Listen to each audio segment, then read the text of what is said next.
जय मसीह की।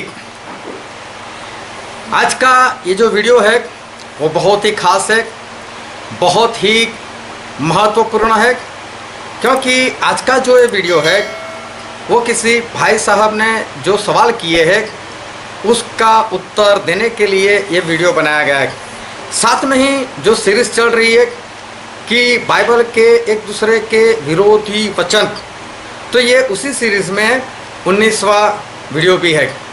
और आप भी कोई सवाल हो तो आप भी मुझे भेज सकते हो, व्हाट्सएप कर सकते हो या कमेंट में सवाल भेज सकते हो।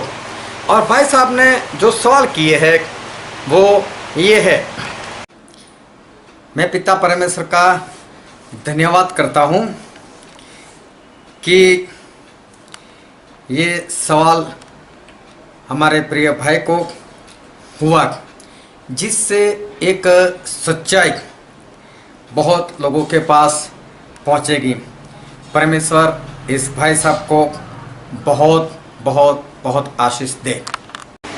सवाल नंबर 1 है जो उत्पत्ति 19 उसका 24 वचन में, तब यहोवा ने सदोम और अमोरा पर गंधक और आग यहोवा के पास से आकाश से बरसाई। दूसरा वचन है जकरिया 3 उसका 2 वचन, तब यहोवा ने शैतान से कहा, हे शैतान, यहोवा तुझको घुड़के। इन दोनों वचन में दो यहोवा दिखते हैं। और एक वचन पढ़ते हैं यूहन्ना उसका 17 अध्याय उसका पहला वचन।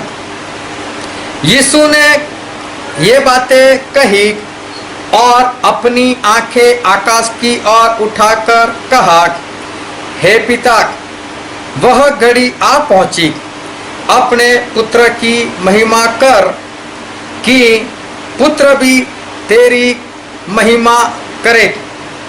और यूहन्ना 17 इसका 3 वचन, और अनंत जीवन यह है कि वे तुझ अद्वैत सच्चे परमेश्वर को और यीशु मसीह को जिसे तूने भेजा है जाने। प्रभु यीशु खुद ऐसा कह रहे हैं कि यीशु मसीह को जिसे तूने भेजा है जाने। तो क्या प्रभु यीशु भी 2 है? सवाल का दूसरा मतलब यह है कि यीशु अगर 2 नहीं है तो यहोवा भी 2 नहीं है। ये सब बाइबल में एक से ज़्यादा परमेश्वर, वो उत्पत्ति 19 और 24 और जकरिया 3 और 2 सिर्फ वहीं पर नहीं लिखा है।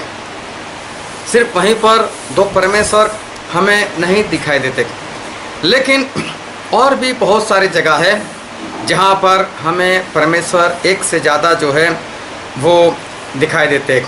और मैं पढ़ता हूँ आपके लिए उत्पत्ति का पुस्तक उसका पहला अध्याय और उसका 26वां पद। यहाँ पर लिखा है, फिर परमेश्वर ने कहा, हम मनुष्य को अपने स्वरूप के अनुसार अपनी समानता में बनाए। यहाँ पर लिखा है कि फिर परमेश्वर ने कहा, मतलब परमेश्वर ने किसी से कहा, क्या कहा? हम मनुष्य को अपने स्वरूप में, मतलब वहाँ पर जो है परमेश्वर जिससे बात कर रहे हैं वो भी परमेश्वर है, क्योंकि लिखा है हम मनुष्य को अपने स्वरूप में। और फिर लिखा है कि अपनी समानता में, मतलब परमेश्वर का ही स्वरूप सामने है और परमेश्वर की ही समानता है। मतलब यहाँ पर भी एक से ज़्यादा परमेश्वर जो है उनको दिखते। फिर हम पढ़ते हैं उत्पत्ति उसका 3 अध्याय और उसका 22वां पद। यहाँ पर ऐसा लिखा है, फिर यहोवा परमेश्वर ने कहा, एक बार फिर लिखा है, यहोवा परमेश्वर ने कहा, मतलब किसी से कहा, मनुष्य भले बुरे का ज्ञान पाकर हम में से एक के समान हो गया है। हम में से एक के समान मतलब परमेश्वर जो है उनके सामने और भी कम से कम 2 लोग तो है ही, हम में से एक के समान।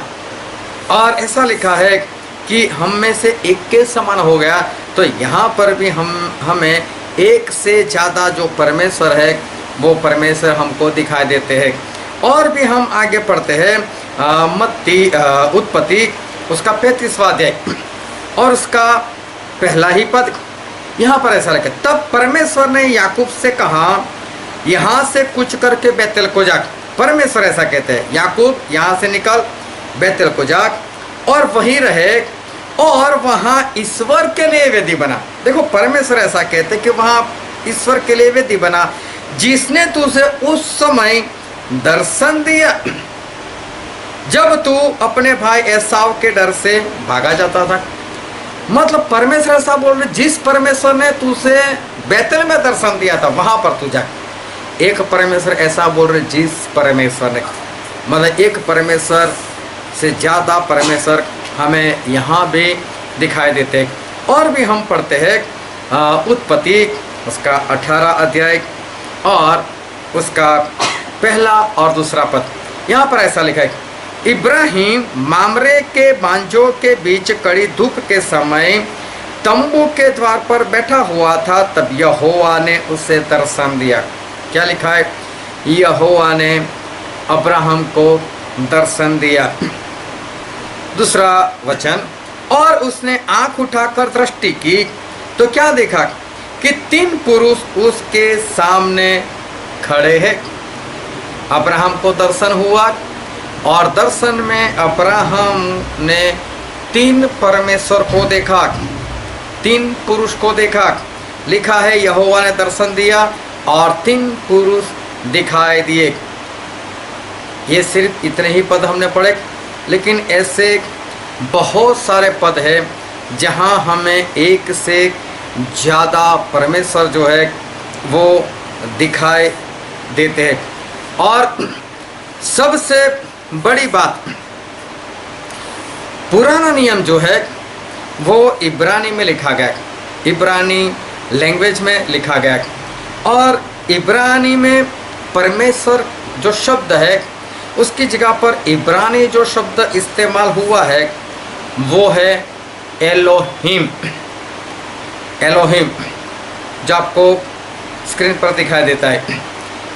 और एलोहिम जो है वो बहुवचन शब्द है, प्लूरल बोलते हैं, बहुवचन शब्द है, गॉड नहीं गॉड्स, गॉड्स।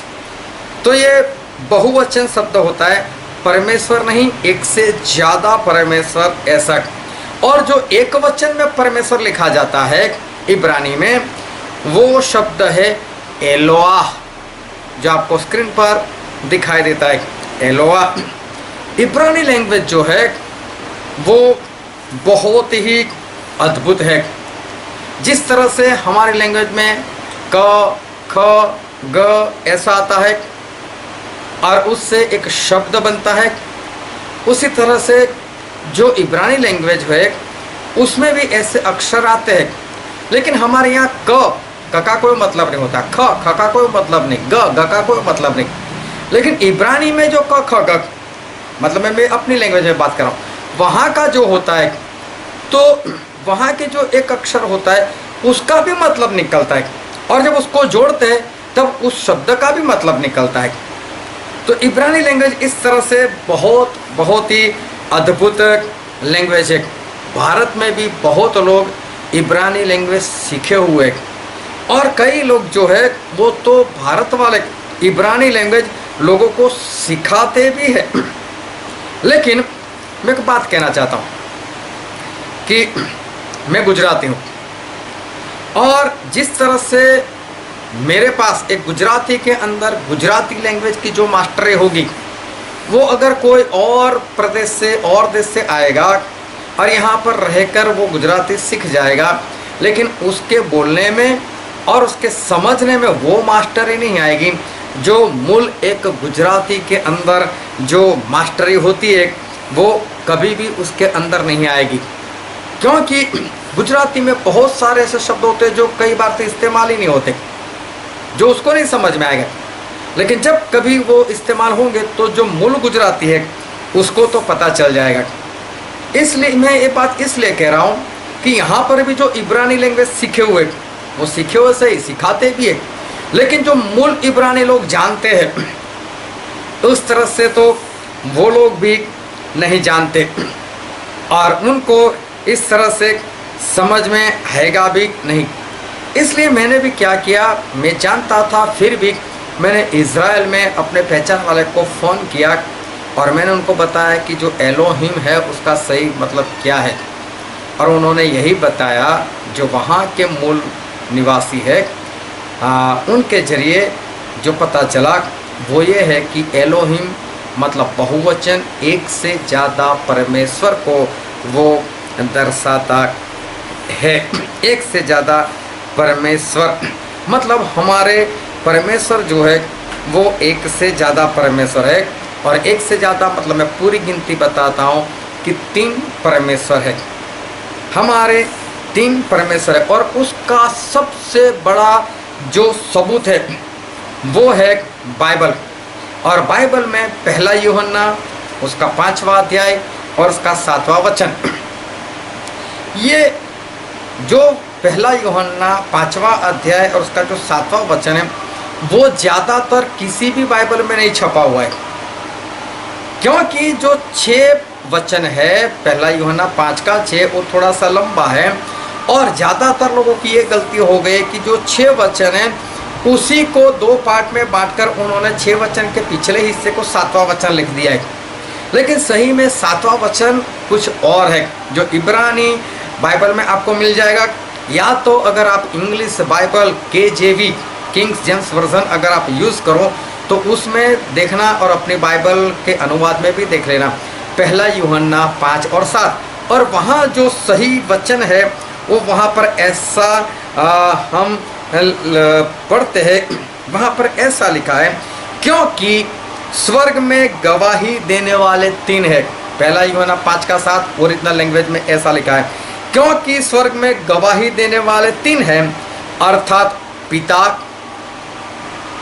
और शब्द मतलब प्रभु यीशु और पवित्र आत्मा, और तीनों एक है। तीनों 3 मिलकर एक है, तीनों मिलकर एक है। तो और लैंग्वेज में ये जो वचन है वो वचन नहीं छपा है, लेकिन किंग्स जेम्स वर्जन में आप देख सकते हो। ये सवाल इसीलिए हुआ है कि इनका मानना ये है कि 3 परमेश्वर नहीं, ये तो अन्य जाति लोग ऐसा मानते हैं, लेकिन हमारी कॉपी तो कोई भी करे, बाइबल किसी की कॉपी नहीं है। मतलब मानना ये है कि जकरिया 3 और 2, और मैं आपके लिए इसको पढ़ लेता हूँ। जकरिया उसका 3रा अध्याय और उसका 2 वचन। तब यहोवा ने शैतान से कहा, हे शैतान, यहोवा तुझको घुड़के, यहोवा परमेश्वर ने ऐसा कहा, यहोवा तुझसे घुड़के। अगर यहोवा परमेश्वर खुद को घुड़कना होता तो डायरेक्ट उसको घुड़क देते, लेकिन और भी यहोवा है, इसलिए ऐसा लिखा है कि यहोवा ने शैतान से कहा कि यहोवा तुझसे घुड़के। तो यहाँ पर जो है वो एक से ज़्यादा यहोवा हमें स्पष्ट में दिखाई देते हैं, और हमने और भी पढ़े वचन कि जहाँ पर एक से ज़्यादा हमें यहोवा परमेश्वर जो है वो दिखाई देते हैं। लेकिन यूहन्ना जो हमने पढ़ा, यूहन्ना और उसका 17 अध्याय, और एक बार मैं फिर से पढ़ता हूँ उसका 3रा वचन। यहाँ पर प्रभु से खुद ऐसा बोलते हैं, और अनंत जीवन यह है, प्रभु से ऐसा कहते हैं, और अनंत जीवन यह है कि वे तुझ अद्वैत सच्चे परमेश्वर को और यीशु मसीह को जिसे तूने भेजा है जाने। मतलब प्रभु से खुद ऐसा बोलते हैं कि यीशु मसीह जिसे तूने भेजा है, जैसे यीशु मसीह कोई और है, यीशु मसीह खुद बोलते हैं, और फिर भी इस तरह से बात करते हैं कि यीशु मसीह कोई और है। लेकिन यहाँ पर जो इनका मानना है कि अगर यहाँ पर 2 यीशु नहीं है तो फिर आगे 2 जकरिया 3:2 में जो हमने वचन देखा उसमें यहोवा भी 2 नहीं है। लेकिन यूहन्ना 17 और उसके 3 वचन में ऐसा क्यों लिखा है, ये उत्तर हम देख लेते। क्यों इस तरह से लिखा गया जैसे यीशु को तीसरी व्यक्ति है, जैसे 2 यीशु है, ऐसा हमें यहाँ पर क्यों दिखाई देता है, वो हम इस वचन के जरिए हम आगे समझते हैं। तो वीडियो में बने रहना ताकि आप ये जो भेद है वो अच्छी तरह से वो जान सको। हम कोई ट्रैक नहीं चेंज कर रहे, लेकिन बने रहना ताकि ये वचन जो है यूहन्ना 17 और उसका 1, 2, 3 वचन जो है उसको हम सही रीति से हम समझ सके।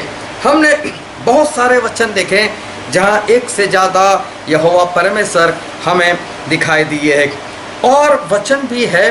अगर आपको चाहिए तो मुझे कमेंट में बता सकते हो, तो मैं आपको और भी ऐसे वचन जहाँ एक से ज़्यादा परमेश्वर दिखाई देते या यहोवा दिखाई देते हैं मैं आपको बता सकता हूँ, मैं आपको भेज सकता हूँ। प्रभु यीशु जब इंसान बनकर आए थे तो वो सिर्फ 33.5 साल ही वो इस दुनिया में रहे थे। प्रभु यीशु इंसान बनकर सिर्फ 33.5 साल ही रहे थे। प्रभु यीशु सिर्फ और सिर्फ 33.5 साल ही 33.5 साल ही वो इंसान थे। उससे पहले भी इंसान नहीं थे, उसके बाद में भी इंसान नहीं है। इस बात को ध्यान से समझना, क्योंकि प्रभु यीशु खुद ऐसा बोलते हैं। जब वो स्वर्ग में चले गए उसके बाद प्रकाशित वाक्य उसका 1 अध्याय और उसका 8वां पद, प्रभु परमेश्वर वह जो है, जो था और जो आने वाला है, वो परमेश्वर की यहाँ पर बात की है। प्रभु परमेश्वर वो प्रभु परमेश्वर जो है, मतलब आज है, जो था मतलब एक वक्त ऐसा था कि वो था। कई बार हम बोलते हैं ना वो तो थे, मर गए।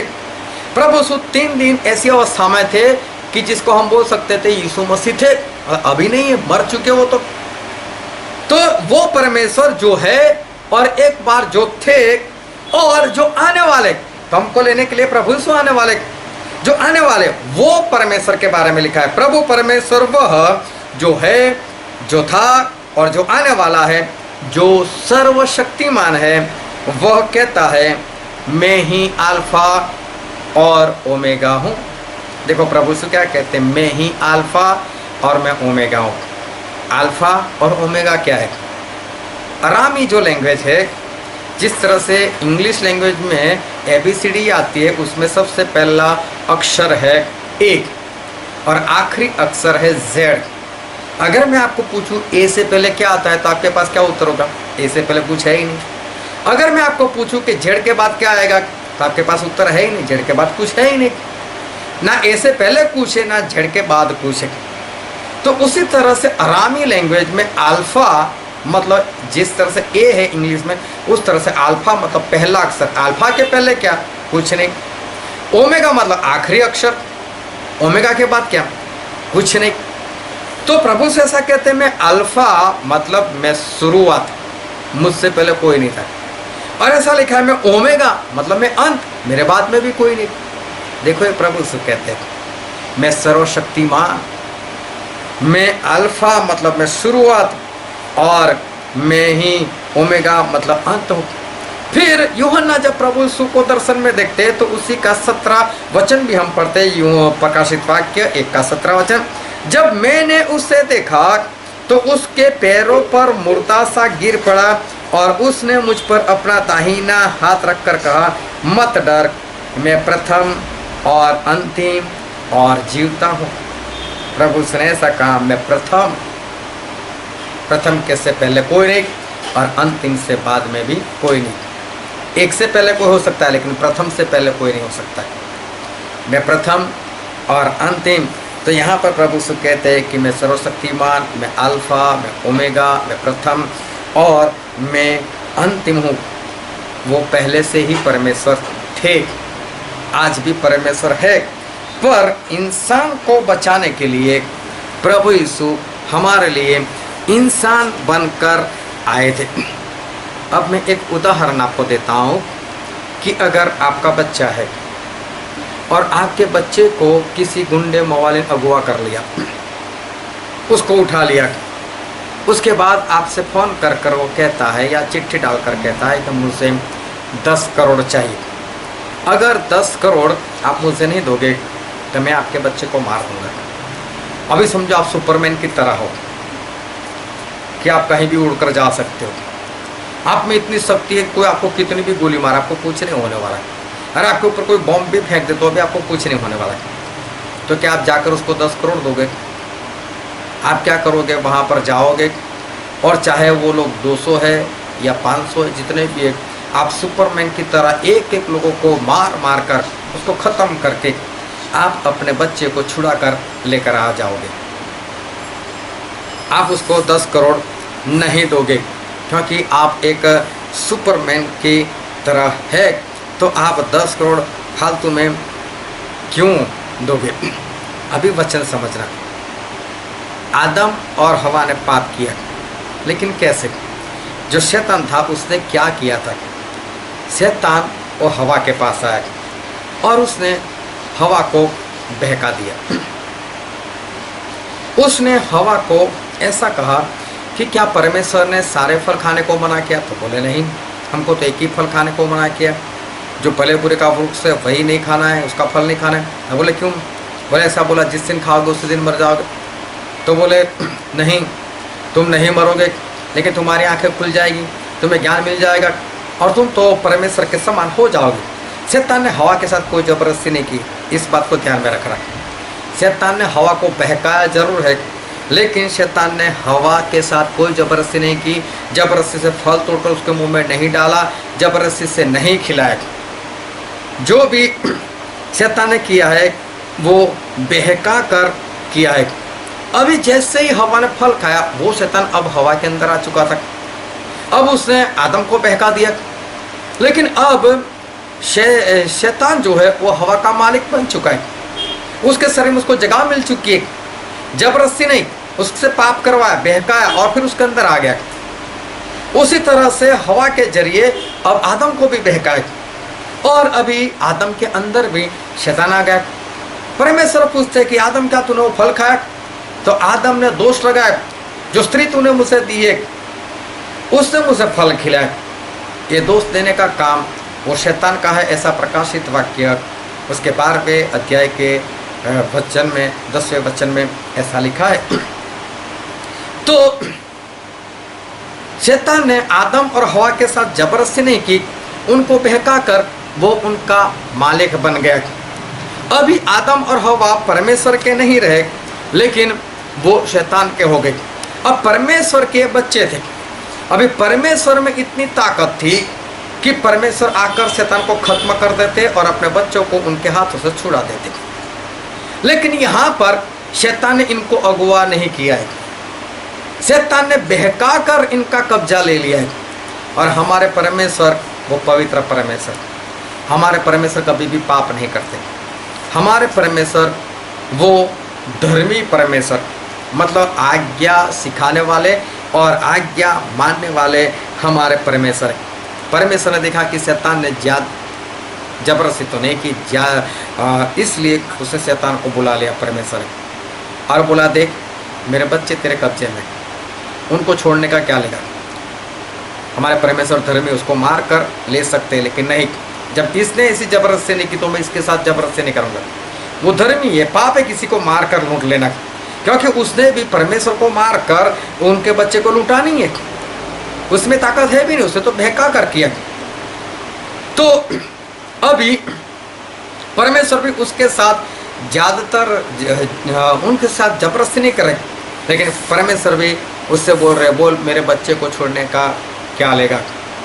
और वहाँ पर सौदा हुआ और शैतान ने कहा कि तू अपनी जान दे दे, तेरी जान के बदले में मैं तेरे बच्चों को मैं छोड़ दूंगा। और ये सौदा तय हुआ और ये सौदा पूरा करने के लिए हमारे प्रभु यीशु आसमान से इस धरती पर इंसान बनकर आए थे, ताकि जो हमारा सौदा हुआ था हमारी जो कीमत शैतान ने लगाई थी उस कीमत को प्रभु यीशु अदा करे। और बाइबल में बहुत स्पष्ट लिखा है, हम बाइबल में पढ़ते हैं मरकुस उसका 10वां अध्याय और उसका 45 वचन, मरकुस 10 और 45। क्योंकि मनुष्य का पुत्र मतलब प्रभु यीशु इसलिए नहीं आया कि उसकी सेवा टहल की जाए, पर इसलिए आया कि आप सेवा टहल करें और बहुतों की छुड़ौती के लिए अपना प्राण दे।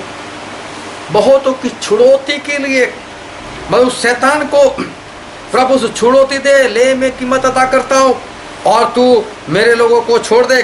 और भी हम वचन में चलते ताकि आपको पूर्ण रीति से संतुष्टि हो जाए।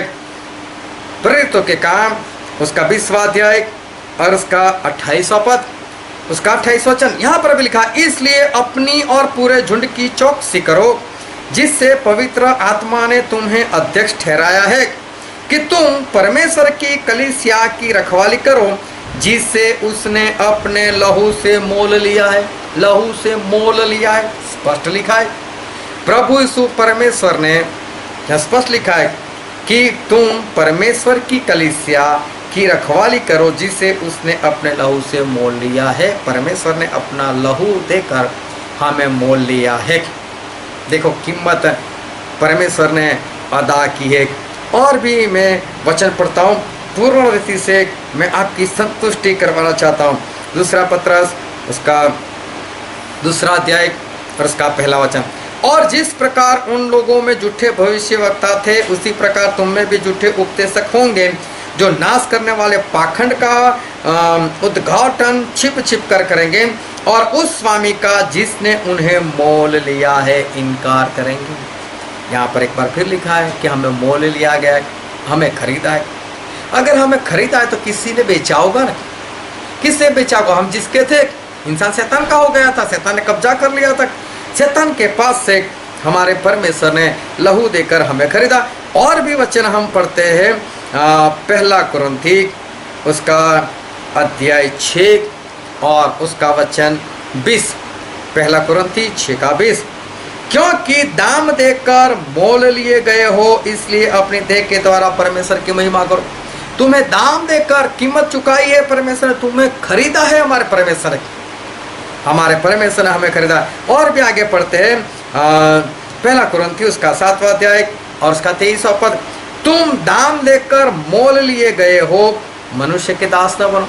एक बार फिर लिखा है तुम्हें खरीदा गया है, तुम्हें मोल दाम देकर मोल लिए गए हो। एक वचन और भी हम पढ़ते हैं जो है प्रकाशित वाक्य में, और प्रकाशित वाक्य उसका 5वां अध्याय और उसका वचन 9, प्रकाशित 5:9, और वे यह नया गीत गाने लगे कि तू इस पुस्तक के लेने और उसके मुहरे खोलने के योग्य है, क्योंकि तूने वध होकर अपने लहू से हर एक कुल और भाषा और लोग और जाति में से परमेश्वर के लिए लोगों को मोल लिया है।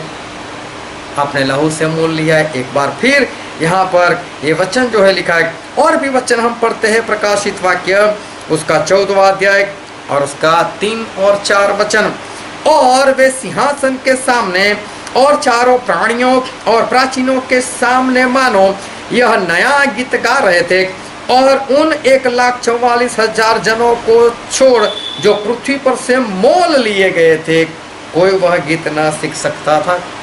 यहाँ पर एक बार फिर लिखा है कि परमेश्वर ने हमको मोल लिए हुए है। और भी हम वचन पढ़ते हैं इफिसी उसका 1 अध्याय और उसका 14 वचन, वह उसके मोल लिए हुए के छुटकारे के लिए हमारी मिरास का बयाना है कि उसकी महिमा की स्तुति हो। यहाँ पर एक बार फिर लिखा है हमें मोल लिया गया है। और भी आगे हम पढ़ते हैं गलातिया में, गलातिया उसका 3 अध्याय और उसका 13वां पद, मसीह ने जो हमारे लिए श्रापित बना हमें मोल लेकर व्यवस्था के श्राप से छुड़ाया, क्योंकि लिखा है जो कोई काठ पर लटकाया जाता है वह श्रापित है। यहाँ पर भी स्पष्ट लिखा है हमें मोल लेकर हमें छुड़ाया है। और भी वचन एक देखते हैं गलाती उसका 4 अध्याय और उसका 5वां पद, ताकि व्यवस्था के अधीनों को मोल लेकर छुड़ा ले और हमको ले पालक होने का पद मिले। यहाँ पर भी लिखा है, कितने वचन हमने देखे। क्या ये गलती हो गई कि परमेश्वर ने हमको खरीदा? नहीं, ये सच है कि प्रभु यीशु ने अपना लहू देकर हमें खरीदा। ये सारे वचन बता रहे हैं कि परमेश्वर ने अपने लहू से हमें खरीदा हुआ है, और ये खरीदने के लिए प्रभु यीशु इंसान बनकर इस धरती पर आए थे। पर अब वो इंसान नहीं है, ना उससे पहले इंसान थे, ना उसके बाद में इंसान वो है। प्रभु यीशु कैसे इंसान बने, प्रभु यीशु किस तरह से इंसान बने, और वो भी हम बाइबल में पढ़ते हैं। यूहन्ना रचित सुसमाचार उसका 8वां अध्याय और उसका 42वां पद। यहाँ पर ऐसा लिखा है, यीशु ने उनसे कहा, यदि परमेश्वर तुम्हारा पिता होता तो तुम मुझसे प्रेम रखते, क्योंकि मैं परमेश्वर में से निकलकर आया हूँ। मैं आपसे नहीं आया, परंतु उसी ने मुझे भेजा है। मैं परमेश्वर से निकल कर आया हूँ। प्रभु से ऐसा कहते हैं कि मैं मरियम से निकल कर नहीं, मैं परमेश्वर से निकल कर मैं आया हूँ। और परमेश्वर से निकल कर आया, उसका मतलब क्या होता है? हम पढ़ते हैं फिलिपिया उसका 2 अध्याय और उसके 5वें वचन से मैं पढ़ता हूँ, जैसा मसीह यीशु का स्वभाव था वैसा ही तुम्हारा भी स्वभाव हो, जिसने मतलब प्रभु यीशु ने परमेश्वर के स्वरूप में होकर भी, वो परमेश्वर के स्वरूप में थे। स्वर्ग में प्रभु यीशु खुद परमेश्वर है और उस वक्त भी परमेश्वर थे, और वो परमेश्वर के स्वरूप में होकर भी परमेश्वर के तुल्य होने को अपने वश में रखने की वस्तु न समझा, वरन अपने आप को ऐसा शून्य कर दिया, मतलब परमेश्वर के स्वरूप से अपने आप को शून्य कर दिया और दास का स्वरूप धारण किया और मनुष्य की समानता में हो गया। वह प्रभु यीशु खुद परमेश्वर के स्वरूप में थे, लेकिन परमेश्वर का स्वरूप एक और रखकर उसमें से ही निकलकर, खुद में से ही निकलकर मनुष्य बनकर हमारे प्रभु यीशु हमारे बीच में आए। उनका परमेश्वर वाला स्वरूप अभी भी ऊपर था, अभी भी परमेश्वर वाली शक्ति सामा सब ऊपर था ही उनका। वो सब छोड़कर शून्य बनकर, मतलब कि इंसान बनकर प्रभु यीशु हमारे लिए इस धरती पर आए। इसलिए प्रभु यीशु जो है वो टेम्पररी, कुछ वक्त के लिए परमेश्वर के पुत्र बनकर आए थे। परमानेंट प्रभु यीशु परमेश्वर के पुत्र नहीं है, वो खुद परमेश्वर है। परमेश्वर के पुत्र बनकर टेम्पररी आए थे। वो टेम्पररी कुछ वक्त के लिए वो मसीह बनकर आए, वो परमानेंट मसीह भी नहीं है। हाँ, आज भी मसीह का रोल उनका है, लेकिन वो रोल भी उनका एक दिन खत्म हो जाएगा। वो टेम्पररी मसीह है, हमेशा के लिए मसीह मतलब छुड़ाने वाले हमेशा के लिए नहीं है। हमें लेने के लिए जो प्रभु यीशु आने वाले हैं वो परमेश्वर के पुत्र नहीं है। जो हमें लेने के लिए आने वाले हैं वो प्रभु यीशु मसीह भी नहीं है। हमें जो लेने के लिए आने वाले वो प्रभु यीशु वो इंसान भी नहीं है। लेकिन हम बाइबल में ही पढ़ते हैं कि कौन से यीशु हमको लेने के लिए आने वाले हैं। और मत्ती उसका 25वां अध्याय और उसका 31, 32 और 33 वचन, यहाँ पर एक ऐसा लिखा है, जब मनुष्य का पुत्र अपनी महिमा में आएगा, तब वो मनुष्य पुत्र थे इसलिए बोल रहे मनुष्य पुत्र जब अपनी महिमा में आएगा और सब स्वर्गदूत उसके साथ आएंगे, तो वह अपनी महिमा के सिंहासन पर विराजमान होगा और सब जातियां उसके सामने इकट्ठी की जाएगी। और जैसा चरवाहा भेड़ों को बकरियों से अलग कर देता है, वैसा ही वह उन्हें एक दूसरे से अलग करेगा, और वह भेड़ों को अपनी दाहिनी और बकरियों को बाईं ओर खड़ी करेगा। अगर आगे पढ़ेंगे तो लिखा है कि बाईं ओर जो वाले थे उनको बोला है चलो नरक में चले जाओ, और जो दाईं ओर थे उनको बोला स्वर्ग में आ जाओ। फैसला किया, न्याय किया। ये परमेश्वर प्रभु यीशु है। ये परमेश्वर यीशु जो है वो आने वाले, जो इंसान बनकर आए थे वो यीशु नहीं, जो मसीह बनकर आए थे वो यीशु नहीं, जो परमेश्वर के पुत्र बनकर आए थे वो यीशु नहीं। अब यीशु वो सिर्फ और सिर्फ परमेश्वर है और परमेश्वर के स्वरूप में ही आएंगे। इंसान बनने से पहले भी परमेश्वर के स्वरूप में ही थे और आज भी वो इंसान नहीं है। आज भी उनके पास महिमा वाला उनका शरीर है कि जब अपने चेलों को दर्शन दिया तो बंद दरवाजे से वो अंदर आ चुके थे। इसलिए प्रभु यीशु जब प्रार्थना करते हैं, जो हमने यूहन्ना उसका 17 अध्याय और उसके 3 वचन में हमने देखा, एक बार फिर से हम वो पढ़ते, यूहन्ना उसका 17 अध्याय और उसका 3 वचन, और वहां पर प्रभु से ऐसा कहते हैं, और अनंत जीवन यह है कि तू अद्वैत सच्चे परमेश्वर को और यीशु मसीह को जिसे तूने भेजा है जाने। यीशु मसीह जिसे तूने भेजा है, क्योंकि यहाँ पर प्रभु यीशु अपने आप को एक परमेश्वर की तुलना में रखते और बोले यीशु मसीह, जो मसीह है वो यीशु की मैं बात कर रहा हूँ, परमेश्वर वाले यीशु मसीह की बात नहीं कर रहा हूँ। ऐसा प्रभु यीशु खुद के बारे में कह रहे। अगर मैं मैनेजर हूँ तो मेरी कंपनी में मैं मैनेजर हूँ, जब घर में आता हूँ तो मैं बाप हूँ, मैं पति हूँ। उसी तरह से प्रभु यीशु ये कहते हैं कि वो यीशु जो मसीह है, जिसको तूने भेजा है। तो हमें ऐसा लगता है कि क्या यहाँ पर 2 यीशु है, क्योंकि एक ही यीशु दूसरे यीशु के बारे में बात कर रहे? नहीं, यहाँ पर एक ही यीशु है, लेकिन एक यीशु वो यीशु की बात कर रहे हैं कि जो यीशु मसीह है, क्योंकि वो खुद तो सर्वशक्तिमान, वो खुद तो आदि, वो खुद तो अंत, वो खुद तो प्रथम, वो खुद तो अंतिम, वो खुद तो अल्फा और खुद तो ओमेगा है। और इससे बोलते हो वो यीशु जो मसीह है जिसे तूने भेजा है।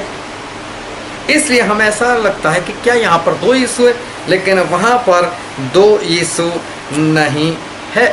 प्रभु यीशु अपने आप को उस परमेश्वर वाली जगह पर रख कर देखते हैं कि वो यीशु जो मसीह है। इसलिए यहाँ पर जो वचन लिखा है वहाँ पर 2 यीशु नहीं है, लेकिन एक ही यीशु है, एक ही यीशु है। और उस समय ऐसा बोलने का एक और भी कारण था कि यीशु नाम जो है वो हम इंसानों ने दिया हुआ नाम है। बहुत ध्यान से इस बात को समझता कि यीशु नाम जो है वो हम इंसानों ने दिया हुआ नाम। प्रभु यीशु का नाम यीशु नहीं था। जब वो इस धरती पर आए थे तब उनका नाम रखा था यहोशुआ। यहोशुआ उनका नाम रखा था। इब्रानी में यहोशुआ नाम रखा था। और इब्रानी लोग जब यहोशुआ बोलते हैं तो उनका बोलने का तरीका ऐसा होता है यशुआ। तो यशुआ जो वो लोग पुकारते थे उस वजह से हिंदी में यीशु कर दिया या यीशु लोग बोलते, लेकिन सही में प्रभु यीशु का जो नाम रखा था वो था यहोशुआ।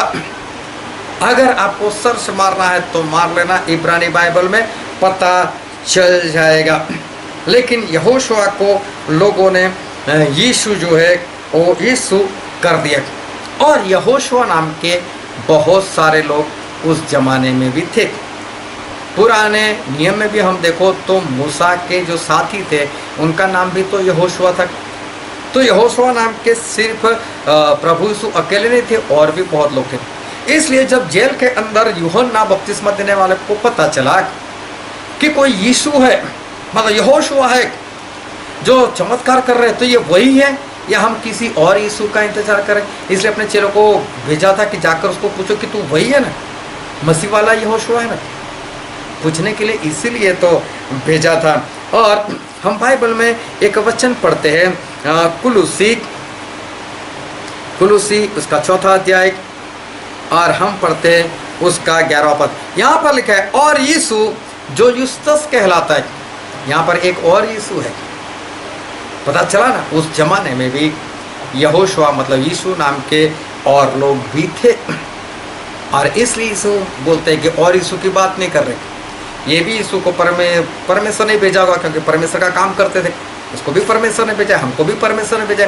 लेकिन प्रभु यीशु बोलते हैं कि यीशु मसीह जिसे तूने भेजा है, मतलब अपनी ही बात कर रहे, किसी और यीशु की नहीं। लेकिन वो तार के वो यीशु जो मसीह है। इसलिए प्रभु यीशु इस तरह से बात कर रहे हैं कि वो यीशु मसीह है, मैं उसकी बात कर रहा हूँ, मतलब मैं मेरी ही बात कर रहा हूँ, ऐसा प्रभु यीशु कहना चाहते थे। तो वहाँ पर दो यीशु नहीं है, लेकिन जकरिया 3:2 में ऐसी कोई संभावना नहीं है। एक बार मैं फिर से जकरिया 3 और 2 आपके लिए पढ़ लेता हूँ ताकि आपको उसके बारे में अच्छी तरह से पता चल जाए। तब यहोवा ने शैतान से कहा, है शैतान यहोवा तुझको घुड़ के, बहुत ही स्पष्ट है कि यहाँ पर दो यहोवा जो है वो हमें दिखाई देते हैं, लेकिन यीशु तो सिर्फ एक ही है, यहोवा एक से ज़्यादा है। सवाल नंबर 2, उसमें जो वचन है वो ये है, रोमिया उसका 1 अध्याय 1 वचन, पौलुस की ओर से जो यीशु मसीह का दास है और प्रेरित होने के लिए बुलाया गया और परमेश्वर के उस सुसमाचार के लिए अलग किया गया है। यहाँ पर भी जिस तरह से लिखा गया है वो यह दर्शाता है कि पौलुस भी दो है, क्योंकि पौलुस लिखते हैं और पौलुस ही इस तरह से लिखते हैं कि जैसे कोई दूसरा पौलुस हो। यह सवाल पूछने का मतलब भी यही है कि अगर पौलुस दो नहीं है तो जहाँ यहोवा दो दिखते हैं वहाँ यहोवा भी दो नहीं है। यह है दूसरा सवाल। ये जो सवाल है ये तो बहुत ही आसान है, और यहाँ पर दो पौलुस नहीं है। क्यों दो पौलुस नहीं है? क्यों ऐसा दिखाई देता है कि एक पौलुस दूसरे पौलुस के बारे में बोलते हैं, लेकिन एक ही पद हम पढ़ते हैं, रोमिया उसका 16वां अध्याय और उसका 22वां पद। यहाँ पर ऐसा लिखा, मुझ पत्री के लिखने वाले तीरितयुस का प्रभु में तुमको नमस्कार। मैं पत्री लिखने वाला, पौलुस जो है उन्होंने किसी के जरिए लिखवाए थे, तो वो तो ऐसा ही लिखेगा ना कि पौलुस जिनको तूने भेजा है, जिसको तूने पसंद किया है। तो पौलुस दो नहीं है, लेकिन ये तो किसी और ने लिखा है, इसीलिए इसी लैंग्वेज में ये लिखा है, लेकिन पौलुस दो नहीं है। सवाल नंबर 3, ये है यूहन्ना उसका 1 अध्याय 1 वचन, आदि में वचन था और वचन परमेश्वर के साथ था और वचन परमेश्वर था। आदि में वचन था मतलब सबसे पहले वचन था, वचन परमेश्वर के साथ था मतलब परमेश्वर है, उसके साथ में वचन है, और वचन परमेश्वर था मतलब परमेश्वर तो थे ही और वचन परमेश्वर, वो दूसरा परमेश्वर हो गए, मतलब एक से ज़्यादा परमेश्वर। यहाँ पर दो परमेश्वर स्पष्ट दिखाई देते हैं, एक परमेश्वर और दूसरे वचन परमेश्वर ऐसे स्पष्ट दिखाई देते हैं। एक वचन है निर्गमन उसका 20वां अध्याय और उसका 1, 2 और 3 वचन, निर्गमन 20, 1, 2, 3 वचन। तब परमेश्वर ने यह सब वचन कहे कि मैं तेरा परमेश्वर यहोवा हूँ जो तुझे दासत्व के घर अर्थात मिस्र देश से निकाल लाया है, मेरे सिवा तेरा और कोई परमेश्वर ना हो। या अगर एक से ज़्यादा परमेश्वर है तो यहाँ पर ऐसा क्यों लिखा कि मेरे सिवा तेरा और कोई परमेश्वर ना हो? ऐसा क्यों नहीं लिखा कि हमारे सिवा तेरा कोई और परमेश्वर ना हो? ये है तीसरा सवाल। यही तो परमेश्वर की एकता है, क्योंकि हम वचन से देखते हैं उत्पत्ति और उसका 2 अध्याय और उसका 7वां वचन। उत्पत्ति 2 के 7 में ऐसा लिखा है, और यहोवा परमेश्वर ने आदम को भूमि की मिट्टी से रचा। यहाँ पर ऐसा लिखा है कि यहोवा परमेश्वर ने आदम को मिट्टी से रचा। फिर हम पढ़ते हैं अय्यूब की पुस्तक उसका 33वां अध्याय और उसका चौथा वचन आयोग 33 और 4। यहाँ पर ऐसा लिखे, मुझसे ईश्वर की आत्मा ने बनाया है, मतलब कि पवित्र आत्मा ने मुझसे बनाया। यहाँ पर इंसान ऐसा कहता है कि मुझसे पवित्र आत्मा ने बनाया। उत्पत्ति 2 के 7 में ऐसा लिखा है कि यहोवा ने इंसान को बनाया, और अय्यूब में ऐसा लिखा है कि पवित्र आत्मा ने इंसान को बनाया। और यूहन्ना उसका पहला अध्याय और उसका 1, 2, 3 वचन, आदि में वचन था, ये वचन मतलब प्रभु यीशु, और वचन परमेश्वर के साथ था और वचन परमेश्वर था, यही आदि में परमेश्वर के साथ था। सब कुछ उसी के द्वारा उत्पन्न हुआ है, मतलब सब कुछ प्रभु यीशु के द्वारा उत्पन्न, सब कुछ, कुछ नहीं, सब कुछ। और जो कुछ उत्पन्न हुआ है उसमें से कोई भी वस्तु उसके बिना, मतलब प्रभु यीशु के बिना उत्पन्न न हुई। इसका मतलब आदम को प्रभु यीशु ने उत्पन्न किया। तो देखो उत्पत्ति में ऐसा लिखा है यहोवा ने उत्पन्न किया, आयोग 33 के 4 में लिखा है पवित्र आत्मा ने उत्पन्न किया, और यूहन्ना 1 और 3 में ऐसा लिखा है कि प्रभु यीशु ने उत्पन्न किया। क्या इन तीनों में आपस में झगड़ा हुआ? क्या किसी ने बोला क्यों यहोवा नाम लिखा है और यीशु नाम नहीं लिखा, पवित्र आत्मा नहीं लिखा? क्यों पवित्र आत्मा लिखा है, क्यों यहोवा नहीं लिखा, क्यों यीशु नहीं लिखा? क्यों यीशु लिखा है, क्यों पवित्र आत्मा नहीं लिखा, क्यों यहोवा नहीं लिखा? ये इनकी एकता है, ये इनकी एकता है। और एक वचन और हम पढ़ते जो है इफिसी में, इफिसी उसका 4 अध्याय और उसका 4 और 5 वचन। यहाँ पर ऐसा लिखा है, एक ही देह है, एक ही देह है, एक ही आत्मा है, जैसे तुम्हें जो बुलाए गए थे अपने बुलाए जाने से एक ही आशा है, एक ही प्रभु है, एक ही विश्वास, एक ही बपतिस्मा है। यहाँ पर बार बार बार बार बार बार एक एक शब्द लिखा हुआ है। और यहाँ पर एक तो लिखा है एक देह, एक आत्मा, एक आशा, एक प्रभु, एक विश्वास, एक बपतिस्मा, एक ही परमेश्वर। 7 बार यहाँ पर एक एक एक एक ऐसे लिखा है। अभी मैं यहाँ पर जो एक है उसका मतलब बताना चाहता हूँ कि एक मतलब एक नहीं है, जैसे आपको स्क्रीन पर दिखाई देता है।